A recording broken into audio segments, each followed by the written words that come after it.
Well, we're back again with ship updates. Now, this is going to be a bit of a weird one because on the one hand, this is kind of like one of those videos that I was talking about recently. This is going to be kind of one of those videos that is, for the most part, positive. But there is kind of an undercurrent to it. And, I talked about, I think it was in the last video, I talked about the idea that, people are worried about these orgs and these corps, especially with the recent sales buying up these big ships like javelins and stuff, and then them not having access to them. A lot of people are kind of worried about that. They see these recent sales and they're like, oh my God, all these mega corps and mega orgs are going to, just take over space, and they're going to use these grand ships and no one else is going to have a chance, and it's actually going to be maybe something not unlike a Lost Oasis situation right now.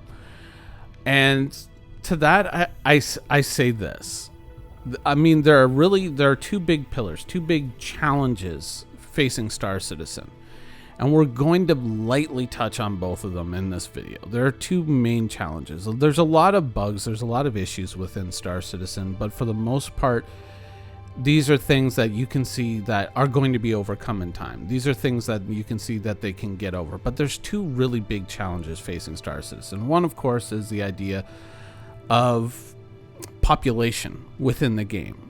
Now, right now, our max population limit within the universe is 50.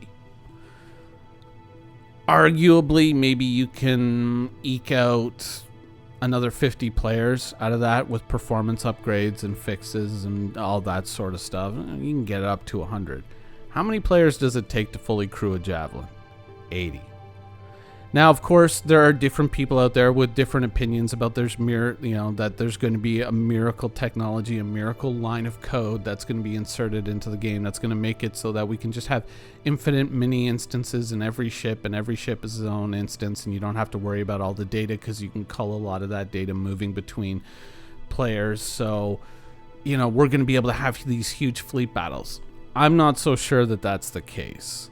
So when people are super worried about, oh my God, XYZ Corp or Org or Alliance or whatever has X amount of Javelins, I mean, let's be real here. How many of those Javelins do you think they're going to be able to put in one place at one time before the game just melts down and dies?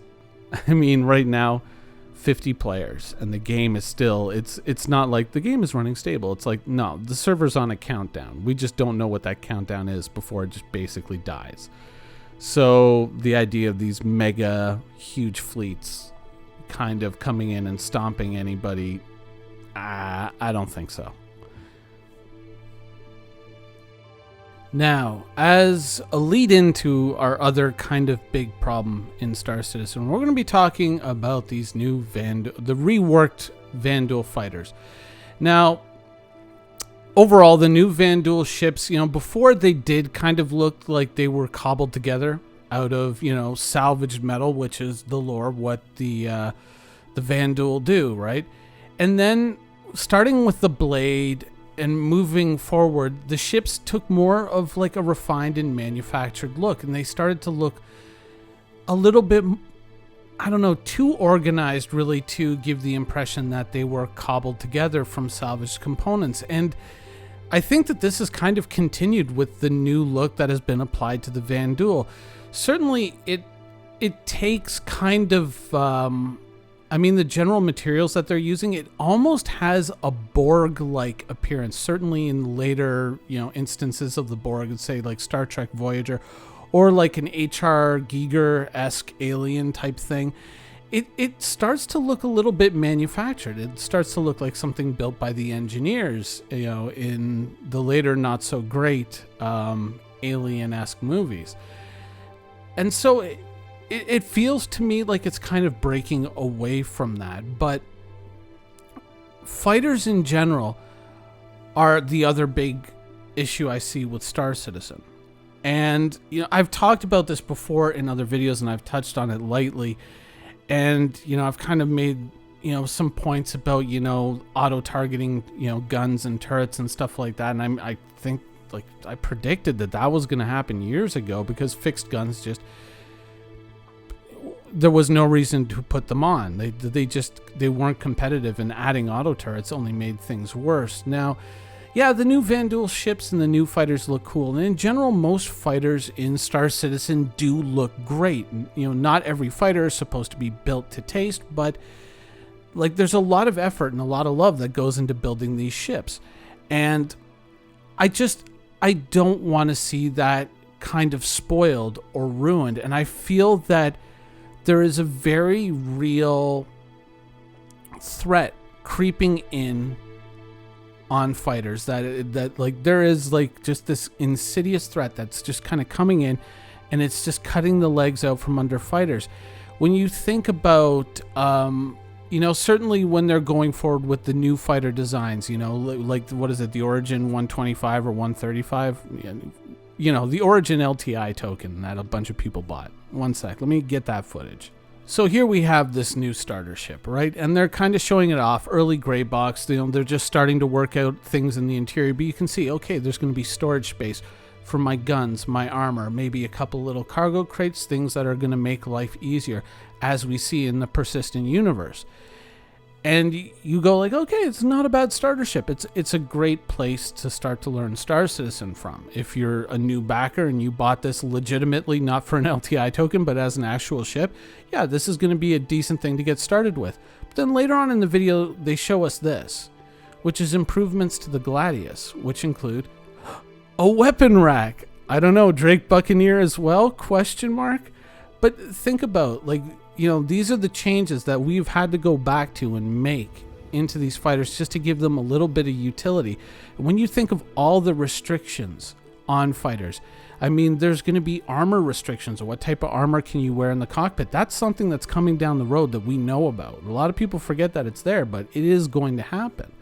There are a lot of restrictions on fighters, and when you're flying around in the Star Citizen universe, you hear a lot of people like me saying, I don't know about fighters anymore. I know that there's a huge fighter community, and there's a lot of people who love space fighters, and I get it. I totally get it. Absolutely 100%. And so when they say, oh, I'm a little bit nervous about the new flight model, what's it going to do? What's this, quote unquote jerk thing going to be? And I'm just like, I don't know if it's going to be really anything good for you guys. I'm sorry. But when you think about all the restrictions and all the difficulties that a fighter pilot is going to face in the future in Star Citizen, limitations on what you can carry, what you can bring with you, I mean, I feel that it's maybe time to start a conversation about a rethink of how quantum works for fighters and light ships like that. I would like to ask the question, I would like to start the conversation of, should it not be that, the medium ships, the larger ships very much behave the way they do currently, but the very small ships, the light ships, like fighters, should maybe travel through quantum faster than the big ships, and maybe even use far less fuel than the big ships, so that they have increased range, or maybe restrict the fuel, but at least give them the ability to travel through quantum faster. So, I mean, as to act as kind of like the scouts or the eyes of the fleet, something to kind of reinforce their importance and reinforce their role in Star Citizen. Because when you think about things like, the maximum SCM speeds of like a ship like the Freelancer, and when people talk about space combat, they often use Arena Commander as their kind of touchstone. This is kind of like where we've developed our theories from and all this sort of stuff. And I've often criticized that. And I've been very vocal about that, certainly in the past. I used to refer to Arena Commander as a fishbowl. And I used to say, you can't take the fight in a fishbowl, then just assume that it's going to be like that in an entire ocean of space.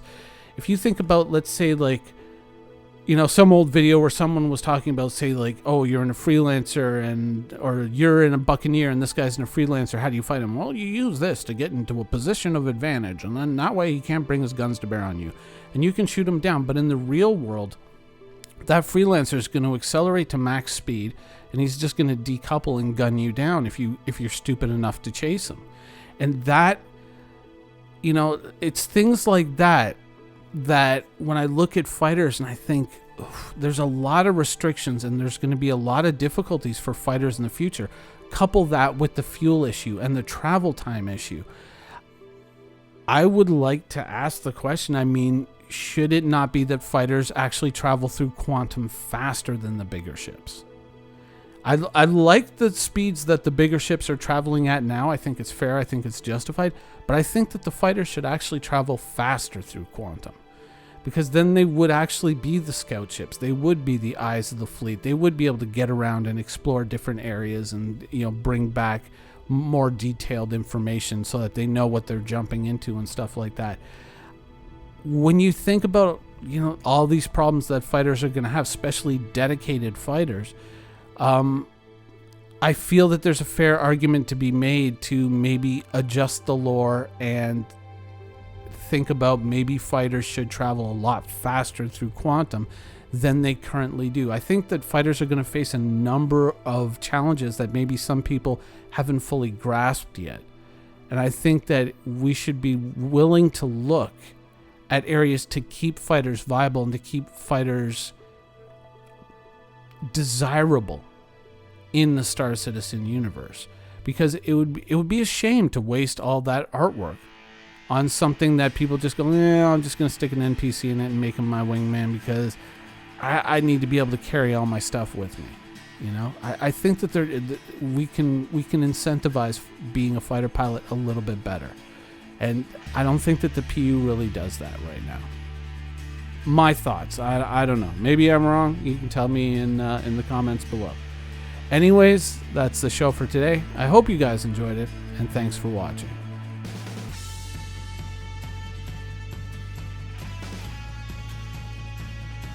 Thank you for watching. So if you want to keep up with the latest and greatest in Star Citizen and Squadron 42's development, please follow us on our social media channels. See you soon.